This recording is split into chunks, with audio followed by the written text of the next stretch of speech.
Oi guys, HyDra again today. Hope you're doing well and enjoying your day so far. And this is not the story that I expect to be bringing you guys this morning. The most notorious hacker in recent competitive Call of Duty memory, none other than Jimbo, has mysteriously returned its Thieves to competitive play for this weekend's Challengers Cup. How is this possible? Will this get shut down? How has he got away with this, given the fact that apparently his teammates have been brewing this for now some time without wanting to let on to the public? Very much intrigued your thoughts in the comment section below. Hit the like button if you enjoy. Subscribe if you're new as always. I would greatly appreciate it. Plenty to get into today. Firstly, there was lots of further reaction really to the major CDL team announcements we saw the other day, the updates to the team agreement, getting rid of the franchise fee, and what seems to be a far different league going forward. The question has mainly been, what happens to the franchises? Will there be expansion? What happens next? There's a debate to be had in the first place whether we actually want more teams, because right now there are 12. If there were 16, would it be better or worse for the competition in the Pro League? There would likely still be a very much top-heavy league, as we presently have, but I'm not sure it would be that bad, because to be fair, more teams come in, especially with the no franchise payments anymore, the money that the teams are getting back, the guaranteed revenues, the higher share of the team bundles and this type of stuff as well,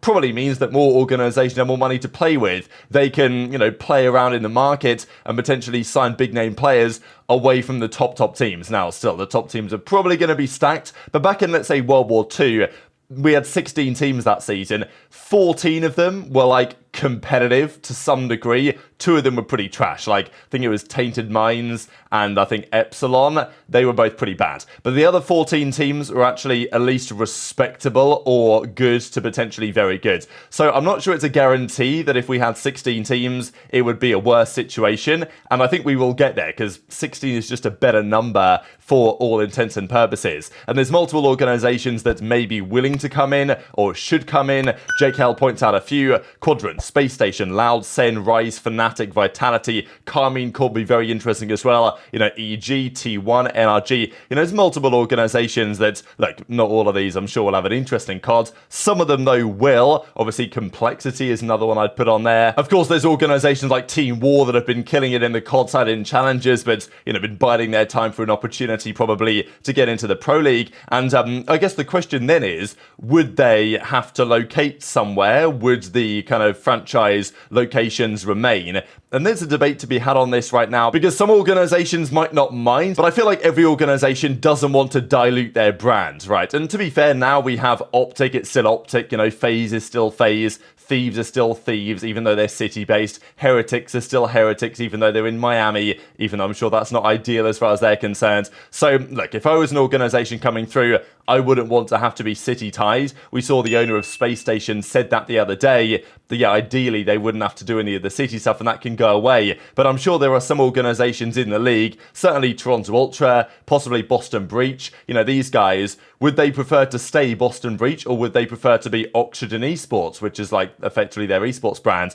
I think they would probably prefer to say Boston. So, maybe there's a balance to be had there, because I'm sure that if you give Hex the choice to be OpTic Gaming or OpTic Texas, I feel like I know what he's choosing there. And we did have a circumstance before where this kind of happened. And this is why I'm not, I don't really think there should be a problem in just straight up allowing this to be the case. For some reason, I just want to probably zoom in, but let's just have a look at this team. These were, if you guys were out a few years, the Pittsburgh Knights. We have GodRx, of course, now retired, Dylan Theory, this is Parasite in the middle, Lacefield, and then, of course, Panda on the right-hand side. These were the Pittsburgh Knights during Black Ops 4, at least at the start of that year, they were a team. Now, the Knights as an organization still exist. I don't think they really call themselves the Pittsburgh Knights anymore.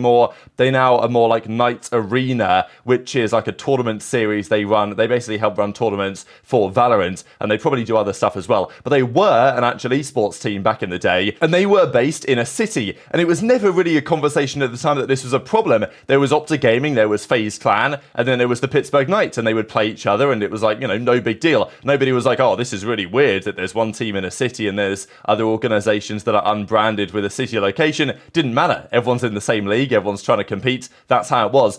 So I don't really see a problem with, OpTic can become OpTic Gaming again, whatever organizations, if they want to drop the city stuff, they should be able to. I don't really see why it's so weird to have some organizations that are city tied and some that are not. They'll always have like a kind of base. Like if OpTic are going to host an event, it's probably going to be a Dallas event, even if they're not OpTic Texas anymore. I don't know. It's a matter for debate, but I thought I'd mention it based on something we saw in COD history. Now, Theory today is the coach of the Vegas Legion, and yesterday they confirmed changes to the Vegas Legion roster. Purge is gone. So, I think it's interesting for Purge because I know people have been calling for him to be dropped for a long time now, and as soon as he gets dropped, a lot of the reaction was, poor Purge, man, he tried his best. And look, he did improve, I think, rather dramatically as the season went on. And honestly, I feel like the way he performed and just the way he held himself in general, I think was a very commendable asset to this team. And sure, in terms of the slaying department, he wasn't delivering what Vegas believe they need if they want to take the next level. But I don't think it's necessarily over for Purge in terms of his CDL run. I do think that there's a chance that other teams in the future look at Purge as a potential player to consider. He's not quite had a Fire 40 situation where he's been absolutely clowned on. Like, I think he has shown some promise, and he has shown that he can be at least a reasonable, valuable asset, right? Like, that's why they kept him around for longer than maybe they could have done based on his numbers, because they said he was contributing elsewhere with the leadership of the team and the comms and these other factors that I think have helped his cause. And as he says, wish I could have done more, but I'll be back and stronger and better, because he did, of course, win Challengers champs last year. But Asim is in instead, and there's lots to be said on this. Look, I think this is on paper an upgrade for the team. I think this is a move that I would have made just because if I'm Legion, I don't want to just sit back and relax and be happy being a top 8 team and probably making the World Championship. You want to get better. How about we get a top 4? How about we start to try and break into the upper bracket? And I'll always respect a team trying to do this. Even when Boston Bridge, you guys remember in Vanguard, they got top 4, they made a change. And that change proved to be a bad idea, right? They got slammed after that for the rest of the season. But even then, I'll still commend the mindset behind the decision, not being satisfied with 4th. It's like when OpTic got 4th or whatever it was with Illy back at Boston's Major 2 last year, and then they made a move. People are like, yeah, fair enough. Top 4's not good enough for OpTic. So if it's not good enough for OpTic, I don't think it should necessarily be good enough for other teams as well, depending on their intentions. And Vegas also seemingly have ambition to do, to go bigger and better. And maybe it'll work out for them.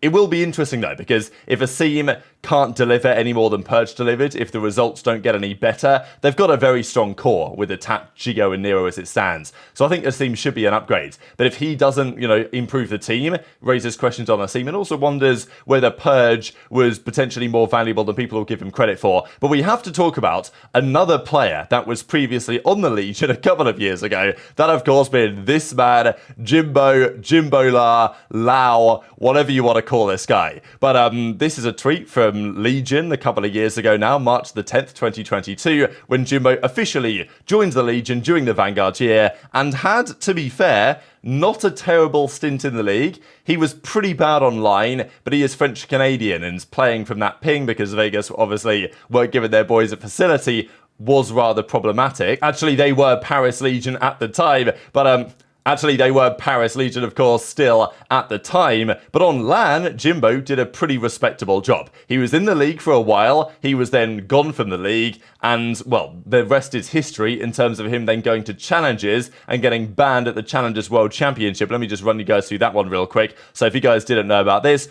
Purge, he was playing with Geo, Gravity and Classic, got banned during the World Championship last year in 2023 for hacking. Now, he probably wasn't hacking on LAN, but the feeling was that he was definitely hacking online in the lead up to the World Championship for Challengers, and then his account was banned by a ban wave during the event, and it was pretty funny at the time when he of course came out and said, oh, Activision said that unbanned me, no reasons why I got banned. And I think the reasons are quite evident, because as soon as he then got fully exposed, the guy just went AWOL. He changed his Twitter handle, deleted all his tweets, unfollowed everyone, and basically just disappeared off the face of the earth. And we thought at the time that is probably the last we are going to see of potentially hear from Jimbo, but that is not the case, because here we go again. Jimbo is returning for this weekend's Challengers Cup. Somehow he's back for the dead. So Archives, now just to mention Archives, because these guys I think both French-Canadian, both from Quebec, they have a bit of a history. I even found this up today when Jimbo and Archives, there's some rule about like Quebec players back in the day, they basically got banned in Black Ops 4 together for using like fake IDs for event wins because they're not allowed to make money in the same way way that people in other regions are. It's not like they were hacking or anything, but, you know, Archives and Jimbo have been getting up to mischief, shall we say, for a fair few years now, and now they're back. So apparently Archives was doing all the talking for him in the scrim chat, because obviously other players didn't really, if they knew they were playing Jimbo, that'd be problematic, and he probably used a different game attack, as it was Jimbo, then it was Jimbo La, then it was Lao, then he's like, is he just coming back as Jimbo? Like, is he just, you know, I'd have thought at least he'd change his game attack, as Jimbo is kind of tarnished, no? But yeah, apparently they're telling Tay it's their last ride, so apparently Jimbo's just going to come in, they're going to turn the hacks back on. Look, I don't know if he's actually going to turn the hacks on. Can you imagine? Like, and obviously this is the question, why is he playing with a cheat? Like, everyone knows Jimbo cheated. This is not a matter for debates. Like, this is a known thing that Jimbo was hacking in MW2, got exposed for it, got banned for it. We assumed he was probably gone forever. But I don't know if he was ever, like, officially banned. That's the question, because he just kind of disappeared.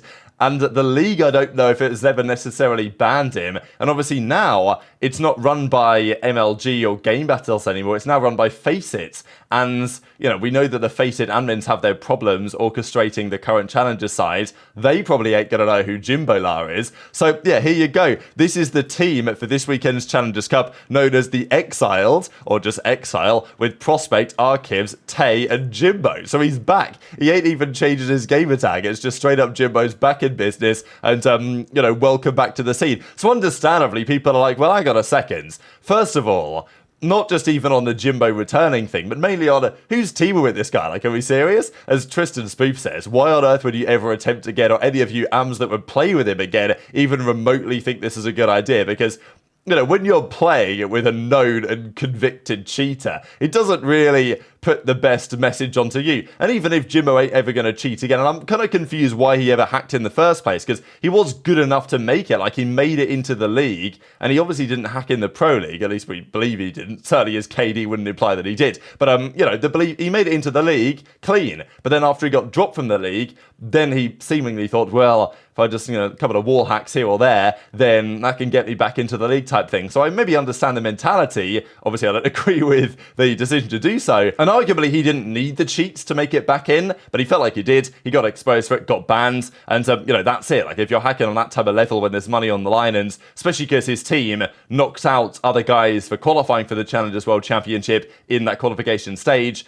Obviously, Doug was very frustrated about this at the time. But yeah, face it, they, like, I don't know if they've unbanned Jimbo, or whether Jimbo was just effectively never banned in the first place. But it seems to me that Jimbo, having realised that, yeah, actually, I got a second here on Face It, I ain't actually banned, it's time to make the return. So yeah, here we go, as Amelia Rose points out. So what is next for this, right? Because is Jimbo a reformed man? Parasite says Jimbo is reformed. Trust. I don't know if he's joking about this. Like, I assume he's probably joking about this, but I don't actually know whether Parasite talks to Jimbo on a regular basis and feels like, you know what, this guy, he ain't hacking anymore. But to me, it's like, if you're hacking on that level, it's either a lifetime ban, or it's like at least a 3, 5 year, 2 year ban at the bare minimum. The fact that it's basically less than a year and Jimbo's back in business again is just so ridiculous to me. So it doesn't seem to me that this will last so long, because Spinner Spence actually puts out the classic Taken thing, you know, I will find you and I will kill you. So, and of course, Spence works for the league. So I feel like there might be a feeling here, especially when Jimbo was banned, because it was such a high-profile thing. When Jimbo got banned last year, this echoed far beyond just, you know, COD Esports. This was like an entire big esports and gaming story. You know, an actual player banned for cheating in a live LAN environment, at least on LAN. Probably didn't cheat on LAN, but you know the story, got banned in person because of the cheating he'd done prior, but whatever. The feeling probably was that obviously Jimbo was never going to come back. Like, this guy just exiled himself, ran away, changed his name, changed his game attack, disappeared. So I don't necessarily think the league ever thought that he was going to try and make a return, and maybe they did officially ban him, but I don't know if they ever did, and now he's back. Probably Spinner Spencer saying, all right, like, this ain't gonna fly. Let me talk to the guys on FaceIt and make sure this is shut down. If it had come up with a different gamer tag, then maybe there's a world in which he could have actually got away with this. But, yeah, Jimbo is signed up to play this weekend's Challengers Cup. The general feeling is, you know, screw this guy. He should be allowed to come back. But very much interested your thoughts on all this stuff in the comment section below. Hit the like button if you enjoyed. Subscribe if you're new. Take care. And I'll see you next time. Nice hit, thank you for the 2-1. What the fuck? What the fuck is that? Oh, it's a moth. Oh my god, there's a moth in my room. What the fuck? Yo, that shit was nah. What the fuck? Bro, if y'all would have just seen that. I say thank you for the chill one. What the fuck? What the fuck is that?